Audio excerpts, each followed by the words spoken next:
అందరికీ నమస్కారం. APPSC group 2 ప్రిలిమ్స్కి prepare అవుతున్న వాళ్ళందరికీ స్వాగతం. ఈరోజు మనం హిస్టరీ సబ్జెక్ట్లో చాలా ముఖ్యమైన కొన్ని ప్రశ్నల్ని చూద్దాం. టార్గెట్ ఏంటంటే కేవలం 5 నిమిషాల్లో 20కి పైగా కీ క్వశ్చన్స్ని సాల్వ్ చేయాలి. జస్ట్ బట్టి పట్టడం కాదండోయ్, అసలొక ప్రశ్నని ఎలా అనలైజ్ చేయాలి, ఇచ్చిన ఆప్షన్స్లోంచి సరైన సమాధానాన్ని ఎలా బయటకు తీయాలో కూడా నేర్చుకుందాం. సరేనా? ఇక మొదలు పెడదామా? రైట్. ముందుగా మనం ఫౌండేషన్స్ అండ్ కీ ఈవెంట్స్ అంటే మన ఆధునిక భారత చరిత్రకు పునాదులు లాంటి కొన్ని ముఖ్యమైన సంఘటనలతో స్టార్ట్ చేద్దాం. ఎందుకంటే ఎగ్జామ్లో మళ్ళీ అడిగే కొన్ని కీలకమైన తేదీలు, చట్టాలు, ఉద్యమాలుంటాయి గదా, వాటి మీద మనకు గట్టి పట్టు దొరకాలన్నమాట.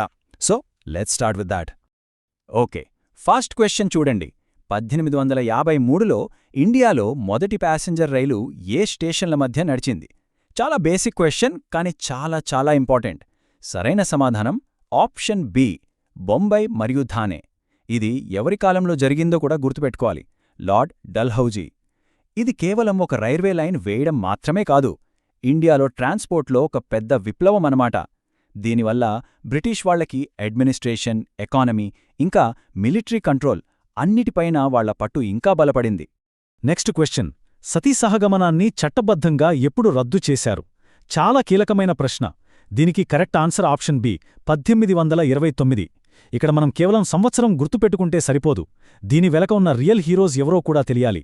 రాజా రామ్మోహన్ రాయ్ లాంటి సోషల్ రిఫార్మర్స్ ఎంతగానో పోరాడారు. వాళ్ల కృషి వల్లే అప్పటి గవర్నర్ జనరల్ విలియం బెంటింగ్ ఈ ధైర్యమైన నిర్ణయం తీసుకున్నారు. మన సమాజ సంస్కరణల చరిత్రలో ఇది ఒక పెద్ద మైలురాయి. ఇక ఈ ప్రశ్న స్వతంత్ర భారతదేశంలో భాషా ప్రాతిపదికన ఏర్పడిన మొట్టమొదటి రాష్ట్రం ఏది? 1953లో. ఇది మనందరికీ తెలిసిన సమాధానమే, ఆప్షన్ సి, ఆంధ్రప్రదేశ్. అప్పట్లో దాన్ని ఆంధ్ర రాష్ట్రమని పిలిచేవారు. ఇది కేవలం ఒక స్టేట్ ఫార్మేషన్ కాదండి, భాష ఆధారంగా మన దేశం మ్యాప్నే మార్చేసిన ఒక పెద్ద ఉద్యమ విజయం. దీని ఎఫెక్ట్ ఏంటి అనేది మనం ముందు వచ్చే ప్రశ్నల్లో కూడా చూస్తాం. సరైన సమాధానం బి, మార్చ్ 12, 1930.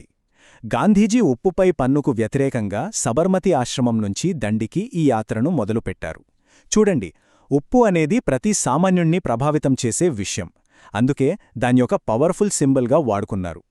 ఏప్రిల్ 6న దండి చేరుకుని ఉప్పు తయారుచేసి చట్టాన్ని బ్రేక్ చేశారు. అదే సివిల్ డిసొబీడియన్స్ మూవ్మెంట్కి అసలైన కిక్ స్టార్ట్ అన్నమాట. ఎక్కడొక ఇంట్రెస్టింగ్ పాయింట్ ఉంది.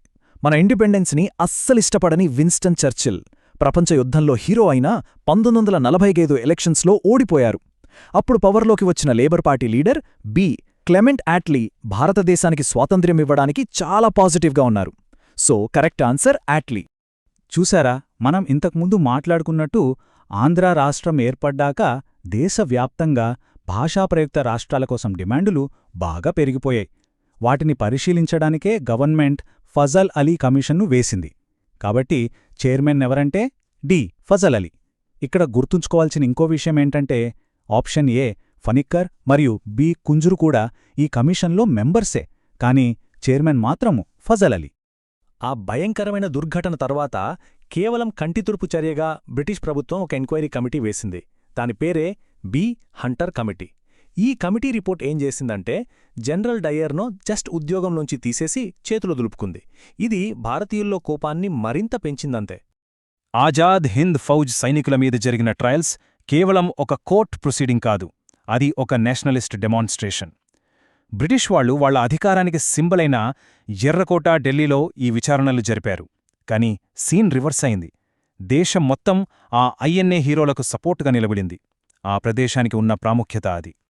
1857 సిపాయిల తిరుగుబాటు తర్వాత బ్రిటిష్ ప్రభుత్వం ఈస్ట్ ఇండియా కంపెనీ పాలనను తీసేసి ఇండియా పరిపాలనను డైరెక్ట్గా తన కంట్రోల్లోకి తీసుకుంది.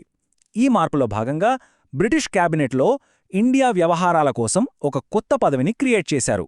అదే secretary of state for India. Viceroy ఏమో ఇండియాలో ఉంటే, ఈ సెక్రటరీ ఆఫ్ స్టేట్ లండన్లో ఉండి వైస్రాయ్ని కంట్రోల్ చేసేవారన్నమాట. ఇక్కడ కీవర్డ్ నాన్ సింక్రోనస్, అంటే దేశవ్యాప్తంగా ఒకేసారి కాకుండా వేర్వేరు సమయాల్లో జరిగింది. ఈ ఫస్ట్ ట్రయల్ ఎప్పుడు జరిగిందంటే లార్డ్ మేయో కాలంలో 1872లో. ఆ తర్వాత మొట్టమొదటి పూర్తిస్థాయి సింక్రోనస్ అంటే దేశమంతా ఒకేసారి జరిపిన సెన్సస్ మాత్రం 1881లో లార్డ్ రిపన్ కాలంలో మొదలైంది. అప్పటినుంచి ప్రతి 10 ఏళ్లకొకసారి కంటిన్యూ అవుతోంది. ఓకే, ఫౌండేషన్స్ గురించి మాట్లాడుకున్నాం కదా. ఇప్పుడు ఆ పునాదుల మీద మోడర్న్ ఇండియా అనే ఒక పెద్ద బిల్డింగ్ కట్టిన గొప్ప నాయకుల గురించి తెలుసుకుందాం. ఈ సెక్షన్లో మన దేశ గతిని మార్చిన మార్గదర్శకులు, వాళ్ల బిరుదులు, వాళ్ల గొప్ప కాంట్రిబ్యూషన్స్ మీద ఫోకస్ చేద్దాం. ఆంధ్రకేసరి అంటే ఆంధ్రసింహం. ఈ పేరు వినగానే మనకు ఆ సీన్ గుర్తుకు రావాలి. మద్రాసులో సైమన్ కమిషన్కు వ్యతిరేకంగా నిరసన చేస్తుంటే బ్రిటిష్ పోలీసులు తుపాకులు గురిపెట్టారు. అప్పుడాయన తన చొక్కా విప్పి ఛాతీ చూపిస్తూ ధైర్యముంటే కాల్చండి అని సవాల్ విసిరారు. ఆయనే టంగుటూరి ప్రకాశం పంతులు. మన దేశ రైతుల సమస్యల్ని నేషనల్, ఇంటర్నేషనల్ లెవెల్లో వినిపించి కిసాన్ మూవ్మెంట్స్ని ఆర్గనైజ్ చేయడంలో కీ రోల్ ప్లే చేసిన గొప్ప లీడర్ ఆచార్య ఎన్జీ రంగా. పార్లమెంట్లో రైతుల వాయిస్గా నిలిచిన ఆయనను భారత రైతు ఉద్యమ పితామహుడుగా గౌరవిస్తాం.